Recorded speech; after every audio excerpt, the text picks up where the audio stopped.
شوکت رضا شوکت ایک گویہ ہے جو اکثر مجالس پڑھتا ہے اور اس میں وہ بہت سارے توہین امیز کلمات کہتا ہے، جس میں اللہ رب العزت کی بھی توہین کرتا ہے اور صحابہ کرام رضوان اللہ تعالی علیہم اجمعین کی بھی صراحتاً توہین کرتا ہے، اور خود سیدہ کائنات رضی اللہ تعالیٰ عنہ کی بھی وہ توہین کرتا ہے۔ تیرے میری آواز آئے گی گھبراؤ نہیں، کیسے بیاں ہوں تیرے کمالات فاطمہ، کب ہیں شمار میں تیری نعمات فاطمہ۔ اور تم تک آواز آئی ہے میری تو پھر بولو، کیسے بیاں ہوں تیرے کمالات فاطمہ، کب ہے شمار میں تیری نعمات فاطمہ۔ میں پڑھ کے بیٹھا ہوں، پانی پیوں گا، چائے پیوں گا، پھر جاؤں گا۔ جس بندے سے برداشت نہ ہو، جس کی پسلیوں میں کوئی پرابلم بن جائے، میں کہہ رہا ہوں میں پڑھ کے بیٹھا ہوں۔ یہی حافظ صاحب کی لائبریری بھی موجود ہے، مجھے وہاں لے چلو، اگلی مجلس سے جانے، حسین کی ماں جانے، میں پڑھ رہا ہوں جب تک جیوں گا، اپنے لفظوں کا ضامن ہوں۔ کیسے بیاں ہو تیرے کمالات فاطمہ، کب ہے شمار میں تیری نعمات فاطمہ۔ یہ شوکت رضا شوکت یہ ایک گویہ ہے جو مجالس میں آ کر لوگوں کو ہنساتا ہے، مجالس میں لوگوں کو جھوٹ بول کر لوگوں کے دل بہلاتا ہے، یہ دل بہلانے کا کام کرتا ہے۔ تو یہ ایک نظم کہتا ہے سیدہ کائنات رضی اللہ تعالیٰ عنہ کی ذات کے بارے میں کہ کیسے بیاں ہو تیرے کمالات فاطمہ۔ حضرت سیدہ کائنات رضی اللہ تعالیٰ عنہ کی شان جو ہے بڑی ہے، آپ عظمت والی ہیں، آپ کو اللہ رب العزت نے اور حضور نور مجسم شفیع معظم صلی اللہ علیہ وآلہ وسلم نے عظمت، شان اور رفعت عطا فرمائی، لیکن اتنی بھی نہیں کہ میرے آقا نور مجسم شفیع معظم صلی اللہ علیہ وآلہ وسلم کی ذات سے سیدہ کائنات رضی اللہ تعالیٰ عنہ کی ذات کو بڑھا دیا جائے۔ تو یہ اپنے کلمات میں یہ کہتا ہے، اور پھر یہ کہتا ہے کہ کب ہیں شمار میں تیری نعمات فاطمہ، یعنی اے فاطمہ رضی اللہ تعالیٰ عنہ، آپ کے جو انعام و اکرامات ہیں، آپ کی جو ہم پر نعمتیں ہیں، وہ اتنی ہیں کہ ہمارے شمار میں نہیں ہیں۔ حالانکہ یہ اللہ تبارک و تعالیٰ کے ساتھ شریک ٹھہرانا ہے جو صراحتاً شرک ہے، کفر ہے، کہ اللہ تبارک و تعالیٰ فرماتا ہے وَإِن تَعُدُّوا نِعْمَةَ اللَّهِ لَا تُحْصُوهَا، کہ اللہ کے جو انعام و اکرامات ہیں وہ اے بندو تمہارے اوپر اتنے ہیں کہ تم انہیں کبھی بھی شمار نہیں کر سکتے ہو۔ تو یہ سیدہ کائنات رضی اللہ تعالیٰ عنہ کے جو انعام و اکرامات ہیں ان کو اللہ کے برابری میں، اللہ کے مد مقابل لا رہا ہے، تو یہ صراحتاً شرک ہے۔ اور دلہن نبی کی لاڈلی، دلہا خدا کا لال، دلہن نبی کی لاڈلی، دلہا خدا کا لال۔ پھر یہ اپنی اس نظم میں کہتا ہے کہ دلہن بنی، دلہن نبی کی لاڈلی، دلہا خدا کا لال ہے۔ نعوذ باللہ من ذالک، یہ کتنا کفریہ کلمہ ہے کہ اس میں تو کوئی شک نہیں ہے کہ حضرت سیدہ کائنات رضی اللہ نبی علیہ الصلوۃ والسلام کی پیاری لاڈلی ہیں، اور لاڈلی ہیں نبی علیہ الصلوۃ والسلام کی، یہ جملے میں مسئلہ نہیں ہے، لیکن جو آگے والا جملہ ہے کہ دلہا خدا کا لال ہے، یہ کفر پر مبنی ہے۔ اللہ رب العزت نے واضح طور پر اپنی لاریب کتاب کے اندر ارشاد فرمایا قل هو اللہ احد اللہ الصمد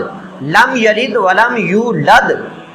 وَلَمْ يَكُنْ لَهُ كُفُوًا أَحَدٌ۔ اللہ رب العزت کے لیے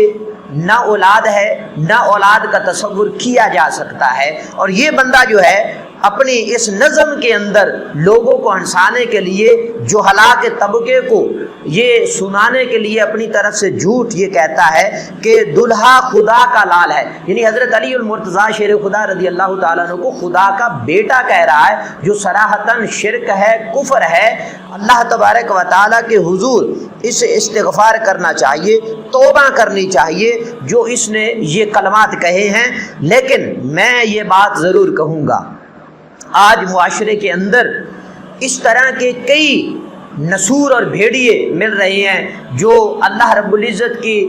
ساتھ شریک ٹھہرا رہے ہیں، نبی علیہ الصلوۃ والسلام کی توہین کی جا رہی ہے، خود سیدہ کائنات رضی اللہ تعالیٰ عنہ سے محبت کا دعویٰ کرنے والے ان کی شان میں توہین کر رہے ہیں۔ کیا عرش پر چڑھی تیری بارات، کیا عرش پر چڑھی تیری بارات، اور پھر یہی نہیں کہہ رہا ہے کہ کیا عرش پر چڑھی تیری بارات فاطمہ، یہ صراحتاً جھوٹ ہے۔ کہ حضرت سیدہ کائنات رضی اللہ تعالیٰ عنہ کی طرف منسوب کر کے یہ کہہ رہا ہے کہ آپ کی بارات جو ہے عرش پر چڑھی، اور عرش پر جانا جو ہے یہ لجپال کریم آقا علیہ الصلوۃ والسلام کے خاصوں میں سے ایک خاصہ ہے کہ حضور جو ہیں عرش اولا سے بھی آگے گئے، اللہ رب العزت کے حضور گئے معراج کی رات، تو یہ حضرت سیدہ کائنات رضی اللہ تعالیٰ عنہ کی شان کو حضور کے مد مقابل ٹھہرا رہا ہے۔ یہ بھی اس کا جو کلمہ ہے یہ کفر ہے کہ نبی علیہ الصلوۃ والسلام کی برابری جو ہے وہ کفر ہوتی ہے، تو اس نے یہ کلمات کہے۔ اور پھر یہی نہیں، آگے یہ سیدنا حضرت ابو بکر صدیق رضی اللہ تعالیٰ عنہ کی شان میں یہ گستاخی کرتا ہے۔ ممبر میں پڑھ رہا ہوں، کھلے لفظوں میں کہہ رہا ہوں، میں ان بھکاریوں کو غنی کس طرح کہوں جو لوگ کھا گئے تیرے باغات۔ کہتا ہے کہ میں ان بھکاریوں کو غنی کیسے کہوں جو لوگ کھا گئے تیرے باغات فاطمہ۔ نعوذ باللہ من ذالک، یہ کتنا کبھی اور غلیظ جملہ ہے کہ سیدہ کائنات رضی اللہ تعالیٰ عنہ کی طرف منسوب کر کے یہ حضرت سیدنا ابو بکر صدیق رضی اللہ تعالیٰ عنہ کی صراحتاً یہ دشمنی کر رہا ہے، حضرت سیدنا ابو بکر صدیق رضی اللہ تعالیٰ عنہ کی شان میں گستاخانہ جملے کہہ رہا ہے۔ افسوس کی بات ہے، حیرت کی بات ہے کہ اب یہ سب کچھ سننے کے بعد کہاں ہے وہ نجم شاہ جو ڈھونگ رچاتا ہے، اہل سنت و جماعت کا لبادہ اوڑھنے کی کوشش کرتا ہے، اور اہل سنت و جماعت کے اپنے آپ کو سنی کہلوا کر لوگوں کو دھوکہ دے رہا ہے، لوگوں کو گمراہ کر رہا ہے۔ آج وہ نجم شاہ کہاں ہے جب سیدنا حضرت ابو بکر صدیق رضی اللہ تعالیٰ عنہ کی توہین کی جا رہی ہے، آقا علیہ الصلوۃ والسلام کی توہین کی جا رہی ہے، خود سیدہ کائنات رضی اللہ تعالیٰ عنہ کی توہین کی جا رہی ہے، اللہ تبارک و تعالیٰ کے ساتھ شریک ٹھہرایا جا رہا ہے۔ اب وہ نجم شاہ کہاں ہے جو بڑی بڑی تقریریں لوگوں کو گمراہ کرنے کے لیے کرتا ہے؟ جب ڈاکٹر اشرف آصف جلالی صاحب نے کوئی ایسا جملہ بھی نہیں کہا جس سے کفر لازم آتا ہو، بلکہ ڈاکٹر اشرف آصف جلالی صاحب نے تو اہل سنت و جماعت کے عقائد و نظریات کی ترجمانی کی ہے، تو یہ ڈاکٹر اشرف آصف جلالی صاحب کے مقابلے میں کھڑا ہوا نجم شاہ۔ آج جب سیدنا حضرت ابو بکر صدیق کی توہین کی گئی ان اشعار کے ذریعہ سے، تو یہ نجم شاہ کہاں ہے؟ اس کا کوئی ویڈیو بیان کیوں نہیں آیا؟ اور وہ یاسین قادری رافضی جو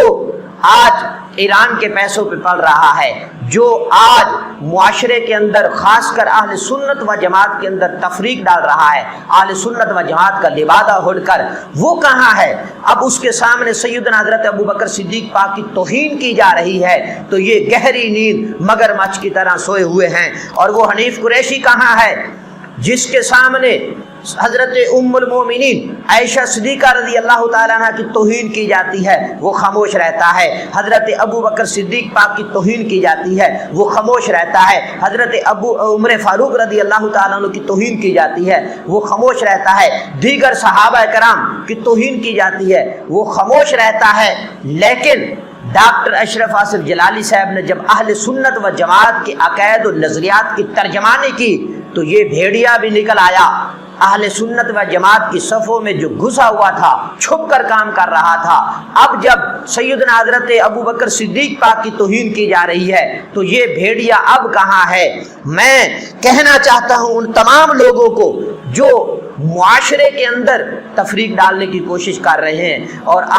اپنے ڈاکٹر اشرف آصف جلالی صاحب کے جو اہل سنت و جماعت کے عقائد و نظریات ہیں ان کو غلط ثابت کرنے کی کوشش کر رہے ہیں، میں تمام کے تمام ان پیروں سے، ان لیچڑ مولویوں سے جو علم تو ہے نہیں لیکن ڈاکٹر صاحب کے مقابلے میں آ کر کھڑے ہوئے، میں انہیں یہ کہنا چاہتا ہوں کہ حضرت ابو بکر صدیق پاک کی یہ بندہ توہین کر رہا ہے، ویڈیو بھی ہم نے لگا دی ہے اور آپ کو بتانا چاہتے ہیں کتنی بڑی یہ توہین کی گئی ہے اشعار کی صورت میں۔ اب وہ سارے کے سارے کہاں ہیں؟ ان کے بیان کیوں نہیں آ رہے ہیں؟ ان کے کمنٹس کیوں نہیں آ رہے ہیں؟ لیکن